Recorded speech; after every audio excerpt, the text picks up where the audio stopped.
Kepala Pak desa. Kades, Pak Perangkat hari ini tuh enggak mudah loh, kayak gitu pasti nanti kena viral nanti. Iya. Masyarakat kita sangat kritis, sudah selesai. Kepala daerah yang basicnya adalah pengusaha, pasti dia punya awareness yang luar biasa untuk menguatkan wirausaha masyarakat termasuk anak muda. Kami di DPRD provinsi itu bukan pejabat negara. Kami ini di bawah rezim Kementerian Dalam Negeri. Bahkan gaji dan hak protokoler kami juga disesuaikan dengan aturan-aturan dari Kementerian Dalam Negeri. Nah, kira-kira temuan Anda, jangan-jangan ini adalah budaya birokrasi kita. Sulit untuk bekerja lintas sektor, begitu kan? Sebenarnya kan konsepnya satu. Konsepnya itu yang mewujudkan visi misi kepala daerahnya. Kepala daerah gitu.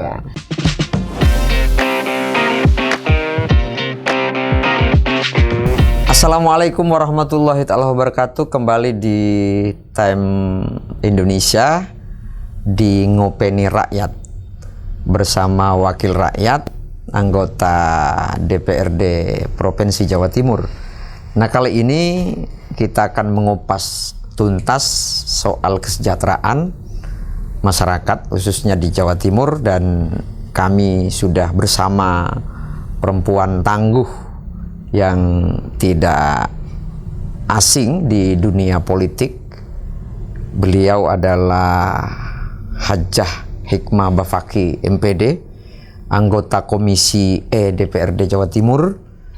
Nah, kali ini kita akan banyak membahas soal kerja lintas sektoral di birokrasi kita, mengupas soal sulitnya diwujudkan. Selamat datang Mbak Hikmah di Ngopeni Rakyat. Mas Ainul sehat. Alhamdulillah sehat. Nah, Mbak Hikmah ini di Komisi E yang membidangi soal kesejahteraan ya, fokus soal kesejahteraan rakyat di Kesra, di Komisi E DPRD Jawa Timur. Nah, kita ingin membahas bahwa soal kerja lintas sektoral ini penting juga untuk dipahami oleh masyarakat. Seperti apa? Jangan-jangan kita saling kerja carpe diem, ada kerja masing-masing. Nah, karena baik ini sebagai wakil rakyat yang jelas menjembatani suara dan kepentingan rakyat, atau jangan-jangan karena memang sektor bukan ketidakharmonisan ya, tetapi kerja lintas sektor birokrasi kita ini memang ada problem. Bisa dijelaskan kira-kira? Iya, tentang ego sektoral ya. Jadi kalau kita lihat hampir semua dokumen-dokumen perencanaan itu selalu menyertakan kalimat sinergi. Sinergi, sinergitas, pentahelix, apalagi istilahnya ya, lintas sektor, lintas OPD begitu kan. Kemudian diikuti terma-terma yang muncul di dokumen perencanaan itu diikuti dengan berbagai SK terkait organisasi tata kelola yang bersama-sama. Ada satuan tugas yang melibatkan lintas sektor tadi ya. Ada kemudian satgas, ada komite, ada apa ya, kayak banyaklah dengan bahasa-bahasa birokrasi ya. Dan pada pokoknya ketika kemudian kita mengetahui hal-hal itu, yang kita takar adalah bagaimana kemudian kerja lintas sektor itu berdampak kan begitu ya, karena sesungguhnya satu isu itu tidak akan pernah bisa diselesaikan oleh satu OPD saja ya. Secara ini awam sering disebut sebagai dinas ya, sebetulnya betul. Kan organisasi perangkat daerah itu tidak mungkin satu hal bisa diselesaikan oleh satu OPD. Mulai dari sebuah isu yang besar misalnya seperti poverty, kemiskinan, itu pasti lintas sektor. Gedenya kemiskinan itu pasti sudah lintas sektor. Atau isu yang lebih sederhana misalnya tentang mengatasi kekerasan terhadap perempuan dan anak. Kan kesannya ini hanya urusannya OPD yang membawahi pemberdayaan ya, membidangi. Padahal itu tidak begitu. Nah, yang kayak gini-gini ini susah ditakar gitu. Padahal yang harus ditakar dari sebuah program pembangunan itu tidak hanya output atau keluaran dari satu kali program dilaksanakan, tapi juga outcome di jangka panjang. Nah, outcome itu tidak mungkin bisa dinilai oleh satu kali intervensi oleh satu OPD. Outcome itu atau keterdampaan itu baru bisa dilihat setelah semuanya melakukan sesuatu. Semuanya melakukan sesuatu dalam orkestrasi yang jelas. Harus ditambahkan sesuai dengan kalau semua melakukan sesuatu tapi nggak ada orkestrasi itu juga nggak efektif. Sebagaimana ini gambarannya misalnya kayak gini. Isu-isu tertentu di mana banyak sekali diminati oleh funding misalnya oleh kawan-kawan LSM, semua datang ke isu itu HIV/AIDS misalnya, semua melakukan intervensi ke isu itu, kekerasan anak, HIV/AIDS, perkawinan anak, kemudian lingkungan, kemudian sekarang narkoba, banyak lagi. Cuman tidak pernah tertata dan terorkestrasi siapa melakukan apa, di mana, dengan segmen yang mana. Dan juga tidak jelas siapa yang mengorkestrasi gitu ya. Itu kira-kira penyebabnya apa, Mbak? Kalau itu di luar pemerintahan saya pikir masih oke lah, sangat masuk akal bisa terjadi. Misalnya kayak kasus di funding tadi ya. Karena mereka kan datang dengan segala macam proyeknya sesuai dengan yang funding masing-masing ya, donor fundingnya masing-masing. Tapi kalau misalnya itu terjadi di pemerintahan, menjadi tanda tanya besar gitu. Di pemerintahan itu kan ada orkestrasinya, ada yang meliding soal perencanaan namanya Bapeda, ada TAPD yang meliding soal bagaimana kemudian budget policy itu disusun. Ini kue anggaran semacam ini sebanyak ini untuk ini berapa ini ada TAPD. Dan banyak lagi tata kelola lain yang sebetulnya sudah sangat rigid job desk-nya. Hanya kenapa kemudian untuk satu hal yang sederhana, saya kadang-kadang heran juga ya, di OPD yang sama antara bidang satu dengan bidang lain tuh iso nggak ketemu loh Mas. Salah satunya adalah data kemiskinan. Nah, di OPD yang sama ya. Kalau data kemiskinan itu kemarin tidak ketemunya kan antar bidang, antar OPD, lintas kementerian kesehatan pakai takaran kalori, yang sini pakai takaran apa begitu ya. Lalu sekarang sudah dirapikan karena ada DTSen. Sekarang kan data terpadu sosial ekonomi nasional itu sudah menjadi data pokok terpadu untuk seluruh kementerian lembaga dan juga pemerintah daerah di bawah kementerian lembaga juga. Nah, karenanya memiliki data terpadu ini penting, akhirnya menjadi rujukan dimanapun. Cuman kerja-kerja di dalamnya di antara OPD, belum lintas OPD nih. Saya mau contohkan yang pemberdayaan perempuan perlindungan anak ya. Ada yang pemberdayaan perempuan bidangnya, ada yang bidang perlindungan anak. Dua bidang ini tidak ketemu. Padahal ibu dan anak itu mana bisa dipisahkan intervensinya ya. Ketika kita merespon kepentingan strategis ibu, di dalamnya ada soal anak. Demikian juga ketika kita berbicara anak, ada kompetensi ibu yang juga harus dikuatkan. Nah, jadi menjadi tidak masuk akal ketika harus diceraikan begitu.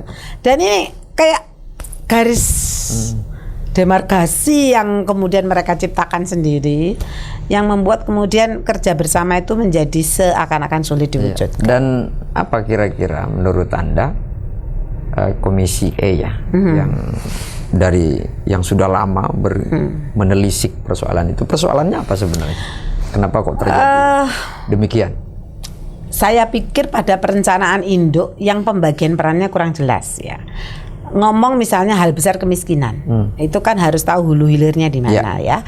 Kalau mau menelaah akar kemiskinan di mana, lalu siapa mengintervensi akar yang mana kan begitu ya. Kalau karena misalnya orang menganggap kemiskinan itu karena problem pendidikan, berarti kan ini bagiannya yang mengelola pendidikan di sektor pendidikan. Di sektor pendidikan. Tapi ada juga kemiskinan yang disebabkan oleh cara berpikir.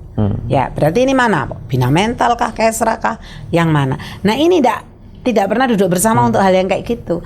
Karena semua membacanya kemiskinan ini ya soal kurangnya mata pencaharian atau lowongan kerja, angka pengangguran terbuka yang tinggi, pendidikan yang buruk. Nah, itu dibacanya just it gitu. Tidak pernah kemudian ditelisik dari akar masalah. Kita kalau sebagai aktivis itu kan suka melakukan analisis pohon masalah tuh Mas. Ya kan? Masalah-masalah di akar itu mesti dengan kerja-kerja yang lebih serius dalam jangka panjang long term gitu ya. Sangat detail lah. Ya, masalah-masalah di batang itu mungkin bisa diselesaikan dalam 5 tahun. Tapi masalah yang nampak di permukaan itu ya harus segera direspon gitu. Ada dua hal. Jangan-jangan pada tingkat keseriusan atau lebih dominan kepentingan sesuai dengan seleranya. Menurut itu bisa jadi. Anda gimana? Bisa jadi karena begini, coba dilihat kepala daerah yang basisnya kesehatan, dokter misalnya, wah pasti pembangunan kesehatan luar biasa. Kepala daerah yang basicnya adalah pengusaha, pasti dia punya awareness yang luar biasa untuk menguatkan wirausaha masyarakat termasuk anak muda. Demikian juga yang visi besarnya ke lingkungan begitu. Nah, ini kan menjadi memerintah sebuah kawasan itu tidak berbicara sektoral ya. Selera kita kemana itu akan bukan begitu. Ini soal melayani semua. Jadi karenanya sebetulnya RPJMD itu kan guidance-nya, yang kemudian RPJMD itu diterjemahkan dalam RKPD, RKPD diterjemahkan dalam RKA OPD atau dokumen anggaran ya. Nah, di dokumen anggaran lah kita bisa menelisik seberapa kuat sebetulnya komitmen seseorang untuk mewujudkan sesuatu. Masih di dokumen induknya itu ngomongin daki-daki Mas Ainul. Seindah apa begitu ya, ngomong soal pro-pur, pro-gender, pro-green dan sebagainya. Tapi kalau di dokumen anggarannya nggak jelas duitnya, gitu ya, itu berarti tidak berkomitmen sesungguhnya. Nah, kerja-kerja lintas juga menentukan itu. Tidak bisa. Saya sering protes begini nih di Jawa Timur. Hanya untuk memenuhi semua visi misi gubernur. Bu Hovifah dari dalam RPJM yang kemudian sudah dituangkan dalam RPJMD terbaru untuk tahun kedua pemerintahan beliau itu, akhirnya diberikanlah anggaran untuk semua visi misi tersebut. Yang saya mengistilahkan kalau saya rapat banggar itu jangan kayak hujan gerimis Pak. Saya mengistilahkan begitu kepada bapak-bapak teman-teman TAPD ya. TAPD saya sampaikan begitu. Ini kayak hujan gerimis. Masa satu visinya Ibu tentang lingkungan yang baik hanya diwujudkan dengan melakukan intervensi terhadap 2 desa. Untuk seluruh Jawa Timur diwakili oleh 2 desa. Apa keterdampakannya? Saya ingatkan bahwa pemerintah Provinsi Jawa Timur itu memiliki fungsi yang lebih strategis di bidang mengkoordinasi dan mengontrol, menciptakan sesuatu yang baru yang itu berupa ide. Yang ide kemudian di-share kepada kabupaten kota. Karena kalau kita mau ngomong keberhasilan capaian pembangunan pemerintah provinsi, itu agregat 38 kabupaten kota kan? Bukan kerjanya provinsi saja kan? Nah, kalau provinsi hanya bangun 2 desa, hanya karena ada isu itu, memenuhi isu itu di misi visinya untuk menjawab isu itu gitu. Ya, karena kebetulan duitnya nggak ada, jadi dipaksa-paksa. Saya bilang oke lah, nggak usah 1 tahun itu menjawab semua isu. Tidak mungkin cukup juga fiskal kita, duit kita. Maka ya harus diprioritaskan. Tahun ini prioritasnya apa? Nah, setelah menemukan hal itu di lapangan tentang ada inilah bukan ketidakharmonisan, tapi ada hal yang tidak sinergi antar lintas sektoral. Nah, kira-kira untuk melangkah Komisi E ini untuk melangkah menangani persoalan yang begitu komplit di sektoral ini, hubungan sektoralnya antar lintas sektoral ini seperti apa kira-kira? Dan konkretnya seperti apa? Kita sering kemudian secara langsung, saya sering mengatakan begini kan kepada semua pihak bahwa kami di DPRD provinsi itu bukan pejabat negara. Kami ini di bawah rezim Kementerian Dalam Negeri. Bahkan gaji dan hak protokoler kami juga disesuaikan dengan aturan-aturan dari Kementerian Dalam Negeri. Kita bukan DPR RI yang bisa mengatur dirinya sendiri. Yang tidak dibawa kementerian manapun gitu ya. Kita ini masih dibawa diatur orang lain. Iya, masih diatur sekalipun cari suaranya sama ya. Itu guyonan kita. Karenanya sebetulnya melekat dalam diri kami dalam Undang-Undang Pemerintah Daerah nomor 32 itu, kita ini bagian dari pemerintahan. Jadi istilahnya DPRD itu bagian dari pemerintahan. Karenanya saya bilang boleh dong kami ikut merencanakan. Jadi kadang-kadang sejak awal bagian dari pemerintahan di sektor pengawasan boleh memberikan usulan untuk perencanaan. Jadi setelah kita tahu dari tahun ke tahun kayak gini-gini aja begitu ya, di tahun keberapa kita langsung preparing untuk kita sarankan satu program yang ayo coba ini lintas sektor. Coba kita coba. Misalnya nih yang pernah kita lakukan itu yang sudah dilakukan oleh Komisi E ya? Ya. Ada beberapa isu yang kami sudah rapikan untuk hal-hal itu. Misalnya yang terakhir ini kita kan melihat banyak bencana terjadi yang di pesantren-pesantren dan sekolah-sekolah ya. Ini kalau ngomong di sekolah judulnya kan akhirnya hanya Dinas Pendidikan, ya kan? Lalu kemudian beredarlah indikator tentang sekolah tangguh bencana. Betul. Cuman kan ini penanggung jawabnya lintas sektor. Yang bangun lokal pendidikan siapa? Dinas Cipta Karya misalnya. Cipta Karya. Maka Cipta Karya wajib memahami tentang bangunan yang tahan bencana misalnya, atau yayasan kalau dia swasta. Maka pihak yayasan yang membangun harus tahu betul bagaimana bangunan dan struktur bangunan yang ramah bencana itu. Lalu kemudian untuk mendidik anak-anak dan stakeholder sekolah atau pesantren untuk lebih aware terhadap kejadian bencana, apa yang dilakukan? Perlu pelatihan, kita geret nih pelatihan SPAB namanya, Satuan Pendidikan Aman Bencana ke pesantren. Kejadian di Dalwa yang terakhir ya. Itu kan bukan karena tidak kokohnya bangunan. Itu hanya karena anak-anak tidak terbiasa mengantri dan berdisiplin dengan menggunakan tata cara menggunakan tangga. Sesederhana itu tata cara menggunakan tangga. Kalau di Situbondo memang kaitannya dengan bangunan yang rapuh, yang sama-sama satu orang santri meninggal, semoga mereka semua diterima oleh Allah ya. Luar biasa, ini pedih banget kita mengetahui anak-anak kita di usia yang masih sangat ininya ya, usia perkembangan yang sangat penting ya, dan ini pasti permata bagi setiap keluarga ya, tiba-tiba harus meninggal karena insiden di tempat mereka belajar. Dan itu murni bencana. Yes, ya bencana karena pengabaian, karena human error atau apapun ya. Nah, karenanya SPAB ini konsepnya ketika dibawa ke pesantren kita create lagi. Kita libatkan RMI, kita libatkan yang lain. Yuk kasih masukan nih ke BPBD. Materi apa yang dibutuhkan pesantren yang itu lekat dengan anak-anak, yang anak-anak itu abai terhadap penggunaan listrik. Misalnya ya, pernah kan ada beberapa santri meninggal karena konsleting listrik di Jawa Barat sekian tahun lalu. Karena apa lagi? Titik kumpul bencana belum sampai kepada yang standar kan gini, cara menghadapi gempa, cara menghadapi banjir itu kan standar. Yang standar. Tapi saya nggak mau materi-materi itu saja. Tapi kita minta BPBD untuk deketin sesuai dengan situasi lokal di pesantren. Itu didapatkan informasi itu dari kawan-kawan pesantren sendiri. Ini yang saya maksud dengan duduk bareng lah. Membangun sinergitas itu antar lintas sektoral sudah dilakukan oleh Komisi E ya. Komisi E tentu bukan melakukan, tapi menjadi semacam inspirator dalam sisi perencanaan dan juga kontrol ya. Karena kontrol. Karena ketika yang menemukan persoalan itu kan karena komisi. Sekaligus kami juga bertanggung jawab untuk memastikan anggarannya ada ya.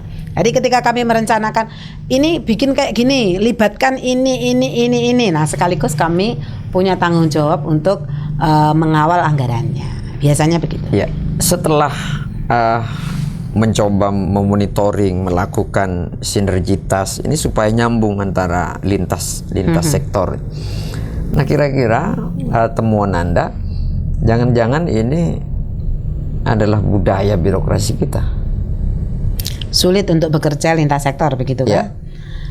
Yang tidak sinergi, susah untuk sebenarnya kan konsepnya satu. Ya. Konsepnya itu yang mewujudkan visi misi kepala daerahnya. Kepala daerah gitu. Tapi kenapa di bawah ini kok tidak ketemu? Mencari sinergitas saja. Nah, mungkin Anda menemukan secara teknis di lapangan ya. Jangan-jangan ini budaya. Teknokratik ya. Kalau budaya birokrasi itu yang mengikuti regulasinya. Itu budaya mereka ya. Secara teknokratik birokrasi kita itu sangat dituntun, didikte oleh dokumen penganggaran sesungguhnya. Jadi visi misi kepala daerah itu kan letaknya di atas. Tapi yang paling mereka pegang dan pedomani adalah aturan-aturan tentang penganggaran. Jadi pertanyaan tentang tidak ada posnya, Bu. Tidak ada, misalnya kita minta, kenapa nggak bisa dianggarkan ini? Karena nggak ada posnya dalam peraturan Kemendagri tentang perencanaan penganggaran. Nah, seperti itu, sesederhana itu. Ya, jadi hal-hal yang menyangkut akuntabilitas keuangan lah yang kemudian kadang memenjarakan, yang membuat ada keterbatasan untuk bergerak dengan lebih out of the box gitu. Padahal saya tanya nih beberapa daerah yang punya pemimpin yang out of the box cara dan gayanya, itu tidak perlu saya sebutkan siapa. Ketika kita kunjungan kerja misalnya, apa yang dilakukan oleh birokrasi. Saya lihat teman-teman itu ya kuyu-kuyu, birokrasinya itu ya lelah banget itu. Mereka bilang kami kelelahan. Kami kelelahan melayani karena tidak terbiasa melayani dengan metode yang kayak gini. Jadi itulah mereka sudah terbiasa bekerja dengan ritme yang tetap. Namanya perencanaan itu sekian bulan, monoton. Namanya tender itu harus sekian lama, gitu ya. Didahului kalau sekian nilainya sekian banyak maka memerlukan DED. Sekian panjangnya, sekian ininya, hingga ketika proses pelaksanaan sudah waktunya hujan dan sudah tidak efektif.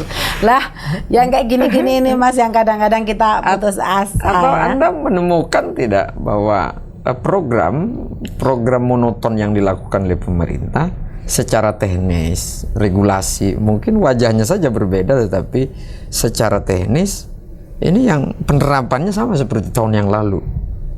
Copy paste, copy paste istilahnya. Nah, saya butuhkan adalah apa kira-kira solusi setelah banyak menemukan titik di birokrasi yang begitu, misalkan minimal memberikan pemahaman, memberikan monitoring, pengawasan seperti layaknya sesuai dengan fungsinya sebagai wakil rakyat lah, karena bukan bupati, bukan gubernur, tapi minimal memberikan masukan apa kira-kira solusinya melihat kondisi birokrasi kita yang begitu dilintas. Dalam rakor-rakor dengan OPD itu saya selalu rajin menanyakan, ada anggaran untuk Monef nggak? Selalu ada kan? Ya. Setiap program itu selalu ada anggaran untuk Monef, itu ada.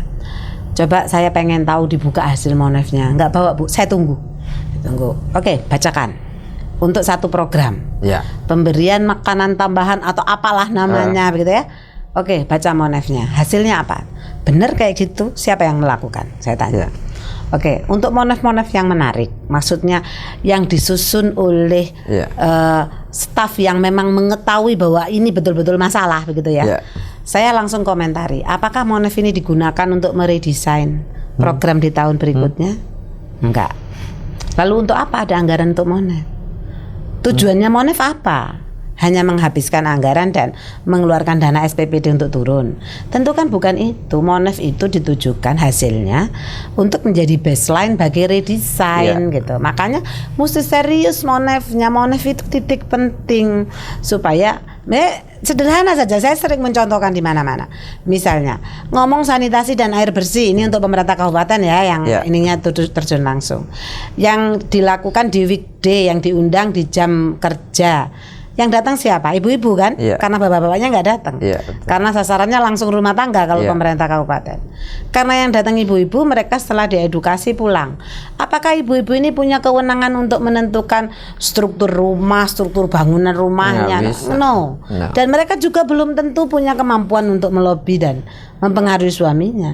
Berarti program ini kan keliru. Nah, Monefnya di mana kok nggak berbunyi gitu kan? Nah, sesederhana itu Mas. Jadi ngomong keterdampakan itu harus dirunut satu persatu, dan ini seperti ya biasanya sih beberapa kepala OPD yang memang punya inisiatif yang kuat untuk bertransformasi ya, untuk melakukan perubahan, itu memang asik ketika diajak ngomong. Bener ya Bu Hikmah ya? Iya ya Bu, kenapa enggak begitu? Tahun depan ya Bu, ayo niat rencana tak kayak anggaran. Maksudnya kita kawal anggaran itu sampai kita dapat gitu. Karena kita yakin kalau kepala OPD-nya itu punya niat bagus untuk do something ya, melakukan perubahan, kita senang banget. Setelah menemukan hal itu, untuk pengawalan implementasi di sektor kebijakan lintas sektoral, bentuknya kira-kira seperti apa? Misalkan saya kasih anggaran, kalau misalkan serius untuk ini, misalkan selama ini yang dilakukan oleh Komisi E itu seperti apa kira-kira supaya tidak terjadi sama seperti analisa yang dari awal kita diskusikan. Kami ini lumayan melekat ya, lumayan melekat dalam pengertian proses perencanaan kami hadir untuk memberikan saran. Ketika perencanaan penganggaran kita hadir untuk melakukan evaluasi terhadap pos-pos dalam RKA karena kami minta sampai level RKA-nya loh Mas. Nggak sekedar summary tapi juga RKA. Jadi kita bisa ngomong kebanyakan ini untuk fotokopi.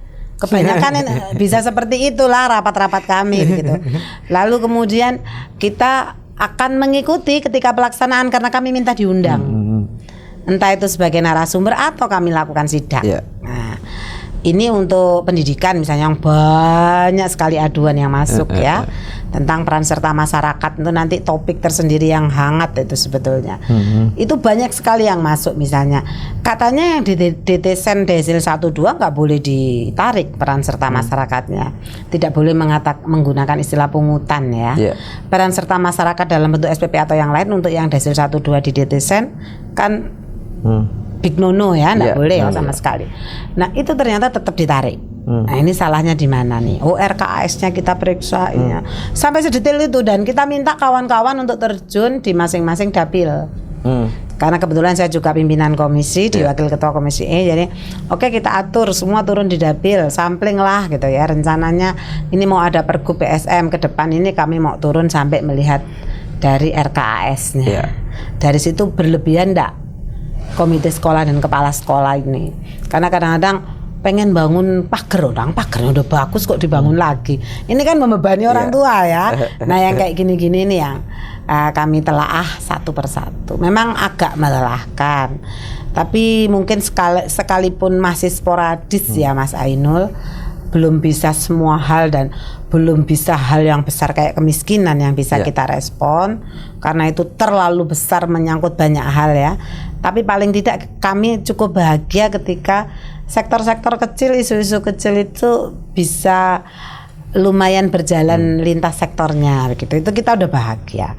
Oh, alhamdulillah udah jalan gitu. Saya ada dua hal yang cukup menarik selain peran lintas sektor yang sangat menentukan dan strategis. Sejauh mana peran lintas sektor ini yang dilakukan secara sinergi di sektor kesejahteraan, kemiskinan, untuk mengentas kemiskinan di Jawa Timur, dan juga soal perempuan dan anak.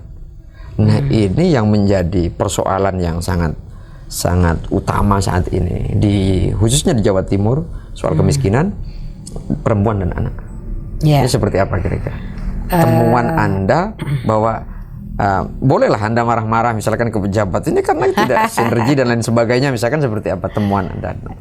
Untuk kemiskinan ini karena isu besar ya, menyangkut banyak kerja di banyak lintas sektor, melibatkan banyak kementerian lembaga. Satu, DTSen ini sudah sangat membantu, cuman updatingnya harus tetap dirapikan. Praktiknya di lapangan seperti apa? Updating data ini kan oleh desa. Kita benar-benar mengharapkan desa itu jujur lah. Karena siang kemarin versi yang sebelum juga itu. Versi yang sebelum DTSen kita dapati ini penerima PKH kok akeh dulur-dulure perangkat desa. Ada saudaranya perangkat desa, saudaranya oknum kepala Pak desa. Kades, Pak perangkat hari ini tuh enggak mudah loh, kayak gitu pasti nanti kena viral nanti. Masyarakat kita sangat kritis, sudah selesai. Tapi hari ini kan selesai dengan DTSen. Cuman DTSen-nya ini tipis apa ora lah ngono sih. DTSen ini presisi apa enggak, itu yang terus dibenahi. Saya suka beberapa kali matur ke Gus Muhaimin, Gus Menko, yang memang mengawali, menginisiasi data satu pintu DTSen ini beliau ya. Saya sampaikan, Gus, selama ini Pusdatin Kemensos itu dari rezim ke rezim nggak pernah benar, Gus. Dulu zamannya ini begini, zamannya ini begini, nggak pernah benar Pusdatin itu. Mereka minta 3 bulan sekali updating. Desa melakukan updating tapi nggak terupdate yang di atas. Hingga kepala desa ini marah-marah dan sudah nggak perlu updating. Kalau di updating orang sudah dikasih mimpi, di prank lagi turunnya sama. Itu sangat diperhatikan beliau. Maka proses DTSen ini melalui Reksosek. Reksosek itu tidak lagi dilakukan oleh perangkat desa kan, tapi oleh pegawai yang dibayar, oleh orang karyawan lepas ad hoc yang dibayarkan Reksosek. Apakah ini benar-benar presisi? Udahlah, mana ada yang presisinya 100%. Tapi ini setidaknya jauh lebih bagus dibanding versi Pusdatin Kemensos di sekian rezim sebelumnya. Yes. Kalau toh ada perlu perbaikan, terus akan kita lakukan. Soal data satu. Soal data. Yang kedua, desain program. Taruhlah misalnya kepingin memutus mata rantai kemiskinan. IDSR ini bagus. Salah satu dari Pronas yang menurut saya cukup bagus nih SR dibanding yang lain. Saya nggak sebutkan dibanding yang mana ya. Nah, SR ini mengapa bagus? Karena pertama mulia banget targetingnya. Tapi pelaksananya ini Kemensos yang belum punya pengalaman untuk melaksanakan pendidikan. Ketika kemudian harus tahun ini berdiri, pertanyaan kami yang mendasar adalah gurunya dari mana, wali asramanya dari mana, ininya dari mana ini ya. Ternyata semua kan masih menggunakan P3K baru atau TKSK. Mereka kan tidak punya kompetensi, belum semuanya punya kompetensi untuk menghadapi anak didik dari keluarga desil 1-2. Tidak mudah loh Mas. Ini kelompok rentan loh ya. Betul. Diasramakan pulang. Diasramakan pulang. Diasramakan ada yang pulang. Berarti nggak kerasan. Nah, ya, kalau itu 1-2 lah ya. Menurut saya jangan disalahkan juga teman-teman TKSK yang karena mereka jadi P3K langsung tiba-tiba ditarik menjadi wali asuh. Mereka nggak salah juga karena mereka sebetulnya tidak punya kapasitas tidak semuanya punya kapasitas mengasuh anak rentan. Kalau pimpinan kepala dinas atau kepala UPD-nya mampu menangkap potensi-potensi anak-anak muda baru, staf-staf mereka itu dengan tepat, bagus mereka. Karena mereka luar biasa anak-anak muda ini. Sebetulnya kalau mereka diberikan ruang dan kesempatan mulai dari perencanaan hingga ini, itu mereka keren. Cuman kan birokrasi kita alot ya di desain yang itu saja. Nah, lo masih muda. Gitu. Harus pimpinannya. Indonesia tuh masih bergantung kok. Patronnya kan memang masih patronasenya masih kuat ya. Jadi kalau kepala UPD-nya memang memberi, saya punya beberapa kepala UPD yang aware begitu itu. Yang ke anak muda. Tapi yang jelas masih muda ya. Gitu. Enggak juga, ada yang sepuh tapi memang pikirannya muda open banget gitu. Ya, open mind-nya kuat gitu. Ini growth mindset-nya kuat banget gitu. Jadi menurut saya apa kata pimpinannya juga sih, dan anak muda ini keren. Banyak saya dapat eman. Kalau mereka potensi mereka tidak diberikan ruang itu sayang gitu. Kalau mereka tidak bekerja sebagai ASN mungkin mereka akan bersinar ya, misalnya menjadi wira swasta akan nampak sinarnya dengan terang gitu. Tapi begitu di kantor dengan segala aturan dan ini sinarnya tidak begitu seterang itu, maka pimpinannya yang harus menangkap itu. Seperti apa kira-kira di Komisi E ini kan soal kesejahteraan rakyat. Nah, misalkan birokrasi muda.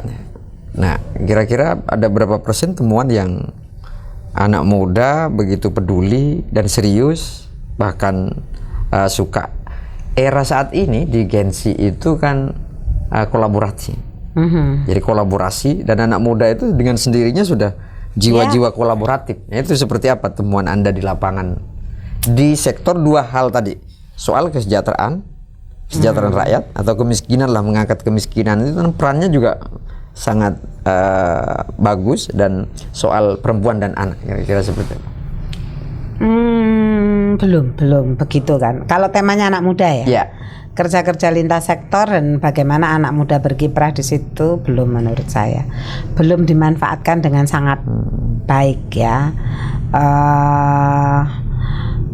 Ujung tombak misalnya begini, yang mengurusi kemiskinan itu salah satu OPD utamanya kan dinas sosial ya. Dinas sosial itu punya namanya apa ya istilah mereka itu, kayak TKSK, Sakti Peksos, Tagana itu namanya apa lupa saya. Itu banyak anak muda di situ. Mereka melakukan, karena mereka bertugas level desa dan kecamatan, maka pola mereka bekerja itu sangat ditentukan oleh energi mereka yang masih muda itu. Saya melihat bahwa energi yang meluap-luap itu nampak karena mereka extraordinary gitu ya. melampaui batasnya aja sering. Misalnya sebetulnya mereka nggak punya wewenang untuk ini, tapi karena mereka melihat ini harus diatasi soal ini, soal kemiskinan, soal disabilitas, soal Mr. X yang nggak punya KTP, mereka melakukan segala cara untuk membantu gitu ya. Jadi saya bilang teman-teman ini seperti helper di lingkungannya. Mereka memang penolong. Mereka cocok sebagai penolong, sebagai helper. Cuma kebetulan mereka kemudian menjadi TKSK. Tapi sebelum menjadi TKSK rata-rata memang mereka punya minat kuat, passionnya kuat untuk melakukan pelayanan kepada masyarakat dan tidak terbatas. Ada kisah-kisah ketika COVID misalnya mereka itu manggul jenazah di tubuhnya, ya, diikat gitu. Kalau nakes mana mau begitu. Ini jelas unprosedural ya karena bisa menular dan sebagainya. Tapi teman-teman ini kadang-kadang ya itu tadi saya katakan ya, mereka melampaui ininya. Dan anak-anak muda di sektor terdepan ini kuat sekali perannya untuk yang di sektor depan. Tapi kan mereka tidak punya kewenangan yang besar ya, di luar yang sudah menjadi ini mereka tugas mereka. Selama ini anak muda sangat minim ya. Birokrasi yang muda maksudnya. Birokrasi yang masih muda sangat minim di sektor dua hal itu. Tinggi-tinggi sekelas kepala bidang, sekretaris OPD itu jarang ya. Ya pasti di atas mendekati 50 itu paling muda ya. Tapi bolehlah usia tua, tapi punya wawasan, punya keterbukaan. Dan punya keterbukaan bahwa menangani kan banyak level. Kalau jenengan kan paham betul ya persoalan secara teknis menangani model pendekatannya kepada masyarakat, terutama di sektor perempuan dan anak, apalagi soal kemiskinan. Dan tidak jarang saat ini anak-anak muda di usia itu, bukan persoalan pemuda dan pejabat gitu, tapi minimal pemahaman dan konstruksi yang ada di pejabat kita itu memahami betul bagaimana menangani hal yang sederhana adalah kolaboratif lah. Sejauh mana kolaboratif Anda itu lihat? Tadi Mas Ainul belum bisa disebut ruangnya tidak cukup terbuka untuk anak muda yang ada di dalam birokrasi untuk mewujudkan gaya mereka seperti ketika mereka di luar birokrasi. Birokrasi itu kan punya pakem. Dan pakemnya itu sangat kuat, melekat erat begitu ya. Kaku banget gitu ya? Ya kalau boleh dikata begitu ya, agak kaku ya. Susah untuk kemudian menerima kebaruan. Maka saya bilang pucuk pimpinannya lah yang punya kewenangan untuk iya dan tidak. Maka kepala OPD inilah yang kemudian bisa digerakkan. Ada salah satu OPD kami itu banyak pekerjanya di bawahnya itu. Kepala bidangnya itu anak-anak muda, Dinas Perpustakaan dan Arsip. Saya lihat beberapa desain kegiatannya berbeda memang. Itu dinas buangan atau? Nah itu kebetulan dinas yang dianggap tidak strategis. Dinas yang tidak strategis diberikan kepada anak muda. Tapi luar biasa kolaborasinya misalkan desain programnya luar mereka biasa. Bikin kegiatan membaca di mana, mendongeng di mana dan betul-betul menyertakan Gen Z gitu untuk proses itu dan saya lihat keren. Oke. Terakhir, baik. Apa kira-kira pesan Anda dan harapan ya? Pesan Anda dan harapan soal sinergitas lintas sektor ini.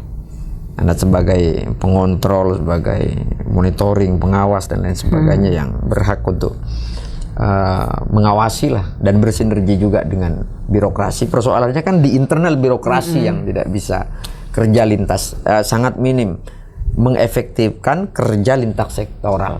Nah, apa pesan dan harapan-harapan Anda khusus di birokrasi di Jawa Timur ini? Yang sering diunggulkan dalam hal menarasikan ya. Para birokrat kita itu adalah kedisiplinan mereka dalam perencanaan evaluasi ya.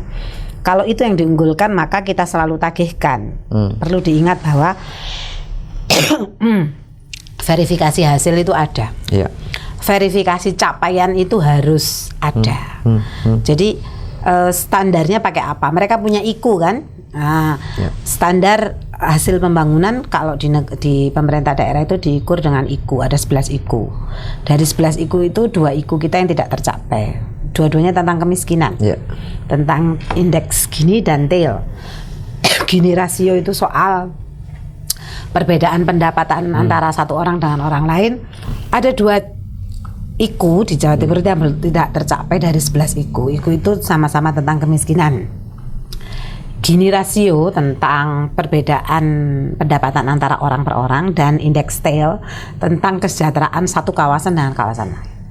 Artinya soal-soal kemiskinan kan yang belum tercapai. Maka saya selalu sering sampaikan harus ada takaran capaian yang bisa diverifikasi gitu ya. Penurunan angka kemiskinan. Capaiannya kalau dikatakan itu selalu bagus, nggak pernah nggak bagus. Tapi di bawah secara mikro kok no gitu ya. Kita ngelihat pertumbuhan ekonomi sudah sekian persen, tapi di bawah kok. Beli kopi aja susah. Ya, oke. Berarti kan ada something wrong. Maka turunlah gitu loh. Harus dilihat. Jangan-jangan standar takaran yang digunakan itu terlampau rendah. Atau jangan-jangan programnya saja yang sukses gitu loh. Targetnya atau capaiannya. Nah, itu dia yang saya bilang. Harus ada verifikasi terhadap capaian. Capaian itu harus ada verifikasinya. Dan jelas sekali indikatornya apa begitu, bukan angka-angka. Tapi kadang-kadang memang kan kita kuantitatif pasti ya, yang kualitatif itu kan susah dijadikan sandaran. Tapi merasakan keterdampakan pembangunan di bawah itu penting kok. Dan menurut saya gubernur tidak harus malu menyampaikan bahwa memang Jawa Timur masih menjadi provinsi dengan penduduk miskin terbesar di Indonesia. Itu tidak pernah satu kali pun Bu Khofifah ngomong itu di acara manapun. Yang beliau sampaikan selalu, alhamdulillah angka kemiskinan menurun, alhamdulillah Jawa Timur berprestasi karena sudah menjadi provinsi paling baik dalam mengentaskan kemiskinan ekstrim tercepat dan terbaik. Oke, setelah mentas dari kemiskinan ekstrim itu masih miskin. Halo gitu. Masih miskin gitu ya. Kita jumlah penduduk miskin kita terbesar se-Indonesia. Habis lintas jebur lagi gitu. Maka marilah duduk bersama. Ayo kita kaji satu persatu. Yang sudah dilakukan lintas sektor itu apa? Yang sudah dibantukan oleh kementerian lembaga itu seperti apa? Saya sampai pernah begini nantangin. Coba sih dihitung anggaran untuk Poropur itu berapa banyak, dari kementerian berapa, APBN ya, dari kita berapa, dari lembaga lain berapa.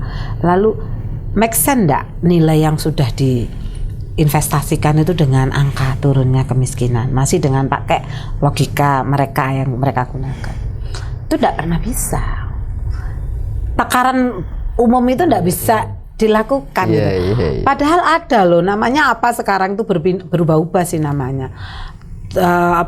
Tim terpadu pengurangan kemiskinan kayak gitu-gitu tuh ada, satgas semacam itu tuh ada, yang kepalanya adalah ketua atau kepalanya itu Bapak Sekda. Satgasnya sukses pembuatannya, programnya sukses. Capaiannya. Makanya kan gitu. Ini yang kadang-kadang harus clear ya, diverifikasi hasil dan capaian itu harus clear. Maka nggak perlu kemudian merasa perlu ditutup-tutupi gitu. Kadang kepala daerah maupun kami ya di Indrapura itu nggak apa-apa jualan kemiskinan untuk mendapatkan lebih banyak program. Kita ngerayu-ngerayu nih Kemensos untuk nambah angka cakupan PBI JKN kita misalnya sekarang masih kurang 3 juta. Masih 15 juta, hampir 16 juta yang di PBI JKN kan untuk BPJS masih kurang 3 juta. Nah, itu kita rayu-rayu. Misalnya, karena kita nggak malu untuk jual kemiskinan gitu. It's okay gitu. Memang kondisinya kayak gini dan ini tidak sepenuhnya salah pemerintah saja kan, situasi global lah. Ini itu bisa jadi alasan, tapi tetap kesadaran dan mengaku bahwa kita masih bermasalah itu. Saya sering katakan kepada anak-anak muda yang sering undang saya, kita itu baru melakukan sesuatu pergerakan dan perubahan ketika kita gelisah karena suatu masalah. Kalau kita nggak gelisah, bagaimana kita bisa melakukan sesuatu? Maka gelisahlah gitu. Gelisahlah. Kedepannya birokrasi itu bekerja bukan untuk saya, istilahnya dalam tanda kutip, tapi untuk kita. Untuk secara keseluruhan, bukan hanya sekedar dinas kesehatan, yang penting kerja aja. tidak ada kolaborasi, tidak ada sinergitas atau susah diajak untuk sinergitas lintas sektor. Nah, itu yang jadi fokus Times Lover. Tadi sudah sangat banyak hal yang sangat inspiratif bagi kita semua, terutama soal kinerja birokrasi kita di Jawa Timur.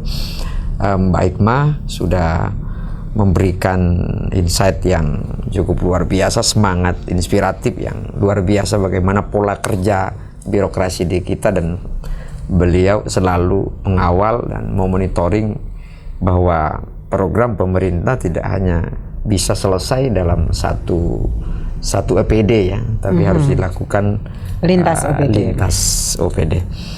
Mungkin itu, terima kasih. Ya, mohon maaf ya kalau misalnya nanti ada yang dengar kok enggak puas terus Bu Hikmah ini kok salah semua, enggak juga. Birokrasi kita yang sudah berjalan dengan baik juga banyak ya. Kita menyampaikan apresiasi untuk itu, tapi kan tugasnya Dewan ini memang marah-marah begini. Makasih loh Mas Ainul. Untuk lebih baik gitu. Ya benar. Bukan marah-marah tapi untuk terus berbenah, karena Dewan itu adalah wakil yang rakyat konstruktif, dan konstruktif. kritiknya kan selalu konstruktif. Begitu. Itu harus selalu dilakukan. Karena bukan wakil pemerintah tapi wakil rakyat. Betul. Gitu. Terima kasih Time Lover, kita kembali di Makasih. Ngopeni Rakyat untuk selanjutnya bersama Time Indonesia. Terima kasih. Assalamualaikum warahmatullahi wabarakatuh.